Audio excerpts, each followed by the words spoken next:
now, for something completely different, as the Monty Python would say, someone that I really like.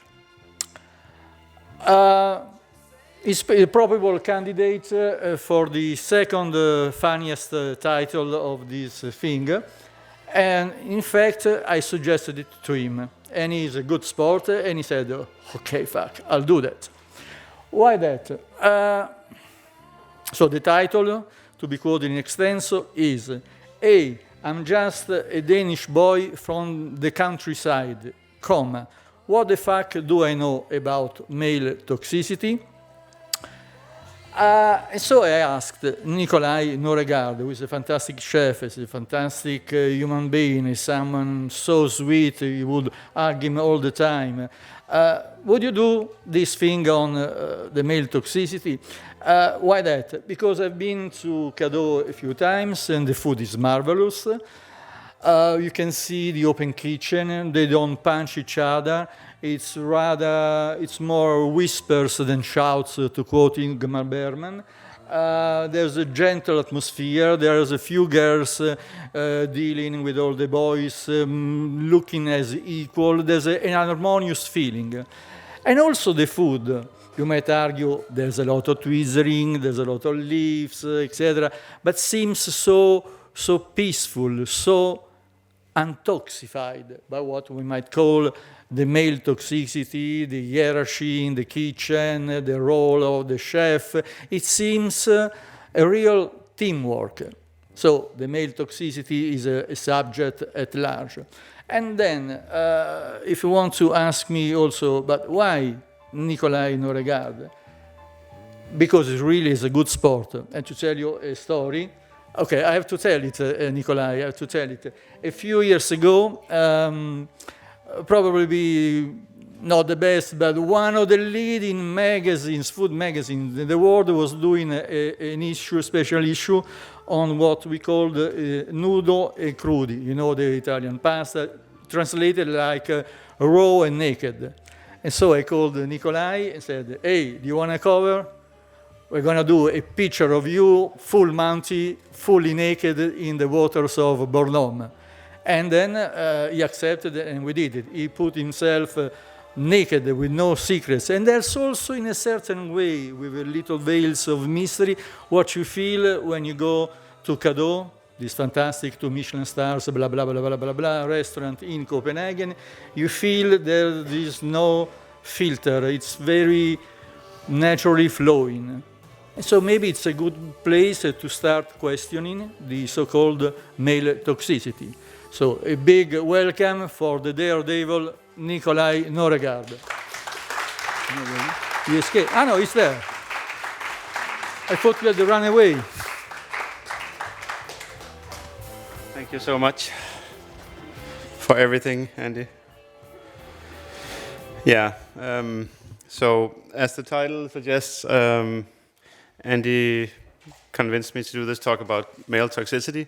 It's not something that I normally talk about. Usually I talk about, of course, our restaurants and how we do things, what I cook, how we do our gardens and all that stuff that's so popular to talk about. But I agreed to do this because it's a thing that actually affects many of us, and it's a thing that I actually have a few things to say about. I mean, Andy wanted me to do a funky talk, but yeah, I tried, but it doesn't work. I mean, being a super introvert guy from the countryside, as the title also suggests, also means that I can talk with journalists about being, a chef and all that stuff. That comes naturally. But talking about something that is not my, that connects with my daily chores is a totally different thing. I gotta say. So this is why I've had to read it. I have to write it down, and so I'm gonna read it as a speech, and it's in a different language, so it's probably gonna be, mumbling and, all that stuff. But you have to bear with me. And also, he also told me 9 minutes, like a month ago or 3 weeks ago when we met up in Copenhagen, and then I came here. It's 20 minutes, and Okay, but now I realize it's a good thing that it's 9 minutes because we're like 1.5 hours, like, behind schedule. So it's perfect, I think. Anyway. But I mean, I'll just give you a little background on who I am and what I do, and and what we do. I come from this small island called Bornholm. It's the most eastern part of Denmark. It's actually much closer to Germany, Poland, and Sweden than it is to Denmark. Very, very small. Very, very nice, of course. Has all sorts of Scandinavian nature. The perfect way, or the perfect place to cook from when you live in Denmark, in my opinion. We started 15 years ago, me and a childhood friend called Rasmus. He was the sommelier, I was the chef, and blah, blah, blah, blah, blah. Nordic kitchen came on and whatever not. We are cooking the terroirs of Bornholm, showcasing the lush lands of the island. And we brought that to Copenhagen in 2011, where we opened a sister restaurant called Kadeau Copenhagen. Our DNA, I would say, is to preserve stuff. So we spent the summer putting up to 10 tons of stuff into jars. And then we spent the winters on serving them to guests. That's basically the DNA of Kadeau. But I've got to move on. I know this. The time is ticking.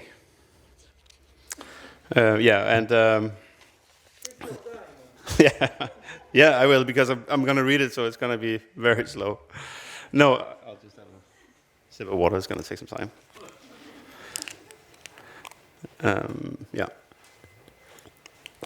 No. So Andrea called me back in 2019, asking me if I wanted to come here in Slovenia. Obviously, this was supposed to be a few years back, but now we are here on the third date, I think. I wouldn't say you were asking me if I would do this title. You were telling me. So I felt that I didn't have a choice. But anyhow, this is what I wrote. So male toxicity. This is a term that we hear so much of. So being asked to talk about it up here on stage, I had really to think carefully about how I would approach it. And what I wanted to do is to tell you about how it affected me and our industry, and how we worked to make it extinct, just like the dinosaurs. The idea of being tough, of masking emotions, or using violent behavior is what some people think is what defines a man, and that has been around me all my life. Coming from Bornholm when I was only 18 to Copenhagen, to Hotel d'Angleterre, I saw the extremely toxic environment in the kitchen. The chefs were throwing knives. They were shouting at each other, being mentally and physically abused by their leaders. This was enough to swear off cooking for life, honestly. I've been watching football coaches telling us to stop running like girls or to man the fuck up. It's seeing my peers and colleagues being convinced that proving themselves as chefs and men is working 6 days weeks, going drinking after every shift, and bragging about how little sleep they get. Can you imagine how stupid and unhealthy that is? So this is a stigma attached to men, that we have to be extremely tough, and alpha males also. This might be relevant if you're a fucking lion in Africa, trying to defend your pride, but not in a restaurant, taking vegetables and cutting them into squares and serving them to people. Everyone in this room has the same stories and has been affected by toxic masculinity in one way or the other. I don't want to stand here on stage and throw more shit on that pile. Finally, the monster is out of the closet. The awareness and education has improved so much. The work of people like Maria has been doing that. Finally, it had made an impact.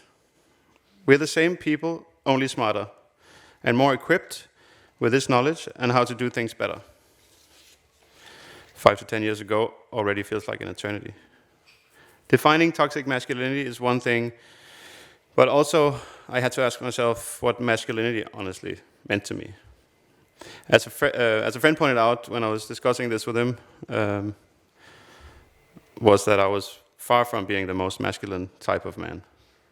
I mean, I love work in a kitchen. I love to pick flowers, and I spend more money on face cream than most. I mean, as you see. I mean, I cook every meal at home, and also Maria again mentioned that it's only 2% of males in France that does that. So that's pretty uncommon, I guess, if I was living in France. But my view on masculinity was hugely informed by my grandfather. I spent many hours sat on the bench in his kitchen watching him flouring fish for frying or packing jars with pickled cucumber for the winter. The idyllic story that most people associate with their grandmother, but I, on the other side, does it with my granddad. As I said before, when survival is inbuilt, you don't have time to adhere to gender roles. Maybe that's the reason why I don't really give a fuck about traditional ideals. Maybe that's why, by not being concerned with the traditions, I never fell into this toxic male culture. Sorry. I told you, it's difficult. And this made me, of course, think about how my behavior would inform my sons. He's seen that I'm not the tough dad who smashes scotch and, don't touch the laundry. He knows that when he falls off his bike and starts crying, I'll give him a hug and encourage him to get back up. But I would never tell him to stop crying like a girl or man the fuck up, as I was told. Not by my father, but by my coach. In order to be better, we need to change the way things have been traditionally done in restaurants, without this militant hierarchy and demanding leadership from the top. We are looking to our younger generation of chefs and teaching them that it can be done differently, without this awful toxic masculinity. In a more abstract way, we've worked on creating this relaxed atmosphere so that people can be calm and confused, where there's no puffing of chests, where people can be calm and focused and speak freely. A place where everyone has a voice, from students to sous chefs and head chefs even. He's over there. Our work is extremely precise, of course, as you said, tweezers and everything. It's not that precise. But anyway, it takes a lot of focus and concentration. So can you imagine a writer sitting and writing a book while there's screaming and shouting and pushing and, all around? It doesn't work like that. It can't be done. The chefs at our place treat each other with respect and friendship because it comes naturally. The end result is a happy place where everyone, including myself, are happy to go to work. It's a place where people stay for a long time, and that attracts both genders. In the roster in Kadeau, Copenhagen, more than half the team has been with us for more than 5 years, the longest one in 10. On Bornholm, we had the same team for 4 seasons and counting, almost the same team. This year alone, we've had 5 new parents in our team who can continue working at a high level in the culinary world and also have time for their family commitments. These has been the core values at our restaurant for 15 years now. You would think that this kind of behavior should be taken as common sense or logic, rather than something that gets applause at these kind of events.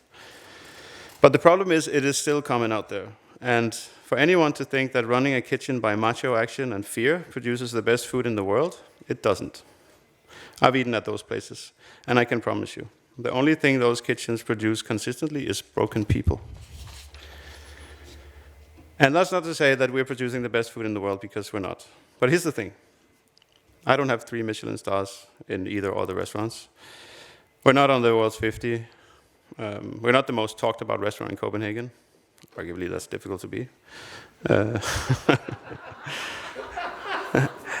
And this may have bugged me before, but now I look at it like this. Both restaurants are busy. I'm creatively fulfilled, and I have the resources to push further. My staff are happy, and I get lots of time with my family, both when I'm working and when I'm at home. My theory is that if you lead a kitchen by fear or in a militant fashion, you might gain something in perfection and precision compared to what we do. But for me, it's an investment. When you lead a kitchen by love and trust, you'll quickly become a popular workplace, attracting brilliant people, and staff will stay longer. And by defining success by more than just external accolades, you will gain a whole lot more than you lose.